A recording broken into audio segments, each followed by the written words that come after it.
আসসালামু আলাইকুম রহমতুল্লাহ। Active LPG থেকে আমি মোহাম্মদ রাকিব। আশা করি আপনারা সবাই ভালো আছেন। আলহামদুলিল্লাহ আমিও ভালো আছি। তো আপনারা জানেন বরাবর অ্যাক্টিভ এলপিজি নতুন গাড়িতে এলপিজিতে রূপান্তর করে থাকে এবং সিএনজি করা গাড়িতে সিএনজি এক্সচেঞ্জ করে এলপিজিতে রূপান্তর করে থাকে। তো আজ ব্যতিক্রম কিছু না, আগের মতনই আজকেও আমাদের ওয়ার্কশপে বেশ কিছু গাড়ি এলপিজিতে রূপান্তর করা হচ্ছে।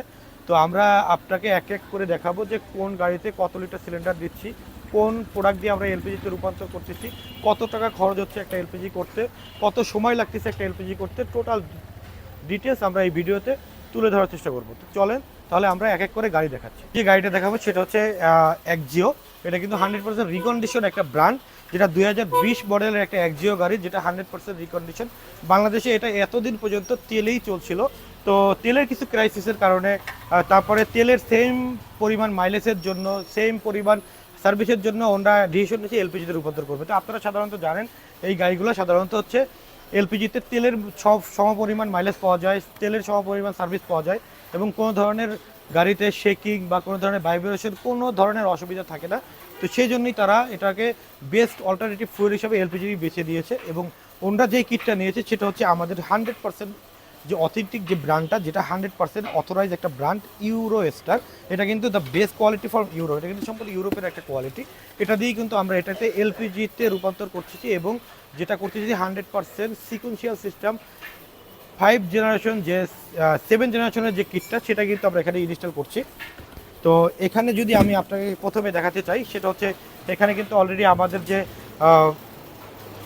এলপিজির যে কিটটা, যেটা হচ্ছে 100% ইউরোস্টার ব্র্যান্ডের একটা অথেন্টিক ব্র্যান্ড, যেটা হচ্ছে 300 কিলোওয়াটের একটা কিট, এটাই কিন্তু আমরা এখানে ইনস্টল করছি এবং এটা ইনস্টল করবে। এটার কিন্তু দেখতে পাচ্ছেন সম্পূর্ণ কিন্তু পিতলের এটার যে হুস, যে লো প্রেশার যে হুসগুলো কিন্তু 100% পিতল, ঠিক আছে, যার জন্য এটা কখনো আপনার গলে যাওয়ার সম্ভাবনা নেই, ভেঙে যাওয়ার সম্ভাবনা নেই, নষ্ট হওয়ার সম্ভাবনা নেই। তার মানে এটা আপনারা নিঃসন্দেহে নিতে পারেন। এটার সার্ভিস, এটার কোয়ালিটি, এটার পারফরমেন্স সবগুলো সন্তুষ্টজনক ইনশাআল্লাহ।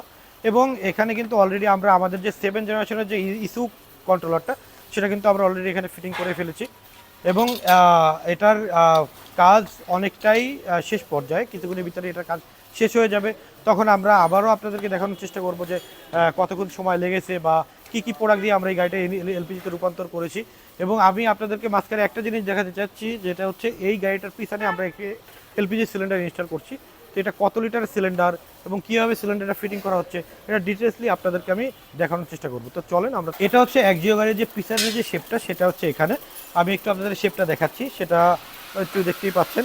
এখানে কিন্তু আমরা আমাদের এলপিজির যে সিলিন্ডারটা যে ফিটিং করব, তার জন্য কিন্তু এখানে প্রসেসিং শুরু হয়েছে। আমরা একটা সিলিন্ডারের কার্ড ইনস্টল করেছি, যেহেতু এখানে কার্ড দিলে আপনার বডিতে কোনো ধরনের ফাটার বা ঝামেলার সম্ভাবনা থাকে না, এর জন্য কার্ডটা দিয়ে যাতে বডিতে কোনো ধরনের চাপ না পড়ে।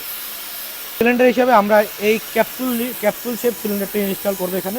এটা হচ্ছে সম্পূর্ণ ব্র্যান্ড নিউ একটা সিলিন্ডার, যেটার ক্যাপাসিটি হচ্ছে 60 লিটার একটা সিলিন্ডার।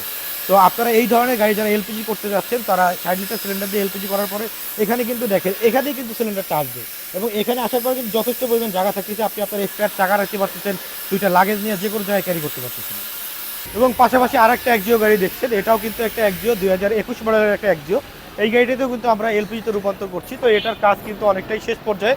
আমি যদি আপনাদেরকে দেখাই, সেটা হচ্ছে এখানে কিন্তু আমরা অলরেডি এলপিজির যে রিডিউসারটা যে ইনস্টল করেছি, ওখানে কিন্তু ইনস্টল করা হয়নি, কিন্তু এখানে কিন্তু অলরেডি ইনস্টল করা হয়ে গেছে। এই যে এলপিজির যে আমরা কিটটা কিন্তু অলরেডি ফিটিং করে ফেলছি, এলপিজির যে ফিল্টারটা এটাও কমপ্লিট করে ফেলছি, এলপিজির ম্যাক্স সেন্সরটা আমি ইনস্টল করে ফেলেছি এবং পাশাপাশি আমরা যে এলপিজির যে ইনজেক্টরটা, সেটা কিন্তু এখানে প্রসেসিং করছি। এটা কিছুক্ষণের ভিতরে এটা ফিটিং করব। এলপিজির ইনজেক্টরটা কিন্তু আমরা এখানে ফিটিং করছি এবং এই 100% 2 ওহমসের একটা ইনজেক্টর, যেটা 100% ইউরোস্টার ব্র্যান্ডের যে ইনজেক্টরটা, সেটাই কিন্তু আমরা এখানে ইনস্টল করব। তো এখানে ইনস্টল করার পরে বাকি যেই ইসিউ এবং কন্ট্রোলার ওয়্যারিংগুলো কিন্তু আমরা সেট আপ করে এটাও কিন্তু অলরেডি কমপ্লিট করে ফেলেছি।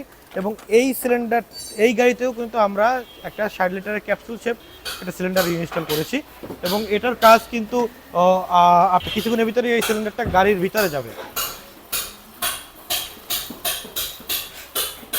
যেখানে একটা সিলিন্ডার ইনস্টল করা হয়ে গেছে, এটা কিন্তু অলরেডি আমাদের একটা 100% অথেন্টিক যে ইউরোস্টারের যে মাল্টিভাবটা, সেটাই কিন্তু আমরা এখানে ফিটিং করে ফেলেছি এবং কমপ্লিট করে আমরা এখানে এটা কিন্তু আমরা কার্ড দিয়েছি। দেখেন, এটা কিন্তু কার্ড দিয়ে এখানে কিন্তু ক্লাম ইনস্টল করেছি। ক্লাম ইনস্টল করার পরে এটার নিচেই আমরা, এটার ভিতরেই আমরা সিলিন্ডারটা ফিটিং করব। পাশাপাশি যে গাড়িটা আছে সেটা হচ্ছে, এটা হচ্ছে একজিওর 2010 মডেলের একটা গাড়ি, এই গাড়িটা কিন্তু এতদিন পর্যন্ত সিএনজিতে রূপান্তর করা ছিল। তো সিএনজিতে করা ছিল এই গাড়িটা এখন তাদের সিএনজির বিভিন্ন সিরিয়াল, সিএনজির অনেক হ্যারাসমেন্ট, সিএনজির ঠিকঠাকভাবে প্রেশার পাওয়া যায় না। তারপরে অনেক ধরনের অসুবিধার কারণে সিএনজিতে গাড়ি ভাইব্রেশন করে, মিসফায়ার করে, অনেক ধরনের সমস্যা হয়। দেখা যায় যে সিএনজি গাড়িগুলোতে দুদিন পর পর আপনার প্লাগের মাথা কালো হয়ে যায়, কয়েল নষ্ট হয়ে যায়। এই ধরনের বিভিন্ন ধরনের অসুবিধার কারণে ওটা কিন্তু একটা ডিসিশন নিচ্ছে যে এটা উনি এলপিজিতে রূপান্তর করে ফেলবে। তো এই গাড়িটা কিন্তু অলরেডি সিএনজি করা আছে। এটা আমরা সিএনজি এক্সচেঞ্জ করে, আমরা নতুন করে ওনাকে ইউরেস্টার এলপিজি কিট দিয়ে আমরা সিকোয়েন্সিয়াল সিস্টেমের এলপিজিতে রূপান্তর করে দিব। এবং আমরা কিন্তু পাশাপাশি আপনাদের যে কোনো ধরনের অসুবিধা, যেরকম গাড়ির সাসপেনশনের প্রবলেম, গাড়ির ইঞ্জিনের প্রবলেম বা অন্য কোনো ধরনের প্রবলেম, কিন্তু আপনি আমার এখান থেকে সার্ভিস নিতে পারতেছেন। তো আপনাদের যাদের এলপিজি করা আছে গাড়ি বা সিএনজি করা আছে, তাদের যদি কোনো ধরনের রিপেয়ারিং প্রবলেম বা রিপেয়ারিং করে সলিউশন দরকার হয়, তারা কিন্তু আমার থেকে আপনার গাড়িগুলো রিপেয়ারিং করতে পারবেন এবং যে কোনো ধরনের এলপিজি এবং সিএনজির সমাধান আপনারা এখান থেকে নিতে পারবেন। আপনাদের গাড়িতে এলপিজি করা আছে, যেখান থেকেই করা থাকলে কেন মাইলেজ পাচ্ছেন না, আপনারা আমাদের কাছে আসেন। আমরা চেষ্টা করবো সর্বোচ্চ বেস্টভাবে আপনার গাড়িটা টিউনিং সেট আপ করে আপনার গাড়িটার মাইলেজ ইম্প্রুভ করে দেওয়ার জন্য। আপনার গাড়িতে লিকেজ থাকতে পারে, আপনারা আমার এখান থেকে এসে যে কোনো ধরনের যেখান থেকে লিক করুক না কেন সমাধান নিতে পারবেন। আপনার গাড়িতে সিলিন্ডার লাগানো আছে, ছোটো সিলিন্ডার আপনারা যাচ্ছেন বড় সিলিন্ডার লাগানোর জন্য, সেটাও কিন্তু এখান থেকেই আপনি সার্ভিস দিতে পারতেছেন। যে কোনো ধরনের অসুবিধা দরকার, যে কোনো ধরনের অসুবিধা হোক না কেন, আপনারা আমাদের এখান থেকে সম্পূর্ণ সমাধান নিতে পারতেছেন। আপনার গাড়ি সিএনজি করা প্রয়োজন, আপনারা আমার সাথে আলাপ করেন, আমরা আপনাদেরকে হেল্প করব। সিএনজি করতে যাচ্ছেন, এলপিজি করতে চাচ্ছেন, আমাদের সাথে আলাপ করুন। যে কোনো ধরনের সিএনজি এলপিজি সলিউশন দরকার, আমাদের এখানে চলে আসবেন। ইনশাল্লাহ আমরা চেষ্টা করবো আপনাদেরকে বেস্ট এবং সর্বোচ্চ বেস্ট প্রোডাক্ট দিয়ে আপনাদের সার্ভিসটা দেওয়ার জন্য। আমাদের এখানে আসার জন্য আপনাদের যে ঠিকানাটা ব্যবহার করতে হবে সেটা হচ্ছে বাড়িধারা যে block, road number 18, south point স্কুলের পাশে। অথবা যদি কেউ উত্তরা হয়ে আসতে চান, যমুনা ফিউচার পার্কের পরে নদ্দার পরে হচ্ছে কোকাকোলা এসে ফোন করলে আমরা আপনাকে রিসিভ করবো। অথবা কোকাকোলার যে গির্জাটা আছে, গির্জাটার পাশ থেকে ঢুকে আর রোড নাম্বার 18-তে আসতেই হবে। যারা গুলশান হয়ে আসতে চান, যাত্রাবাড়ি হয়ে আসতে চান, তারা নতুন বাজার পার হয়ে প্রথম ইউটার্নের পরে ইউটার্ন থেকে ইউটার্ন নেওয়ার পরে আপনারা গির্জা দেখতে পারবেন। গির্জার পাশ থেকে ঢুকে 18 নম্বর রোডে চলে আসবেন। এখানেই দেখতে পারবেন আমাদের অ্যাক্টিভ এলপিজি কনভার্সন ওয়ার্কশপ। এবং ভিডিও ডিসক্রিপশনে আমরা চেষ্টা করবো আমাদের অ্যাক্টিভ এলপিজি কনভার্সন ওয়ার্কশপের গুগল লোকেশন দেওয়ার জন্য। আপনারা যখন আসতে চান আমাদের স্ক্রিনে দেওয়া নাম্বারে আপনারা যোগাযোগ করতে পারেন। আমরা আপনাদের হোয়াটসঅ্যাপে আমাদের গুগল লোকেশন দিয়ে দিব, আপনারা আমাদের লোকেশনে ট্র্যাক করে আমাদের এখানে আসতে পারবেন। তো আজ এ পর্যন্তই, সবাই ভালো থাকবেন। আসসালামু আলাইকুম ওয়া রাহমাতুল্লাহ।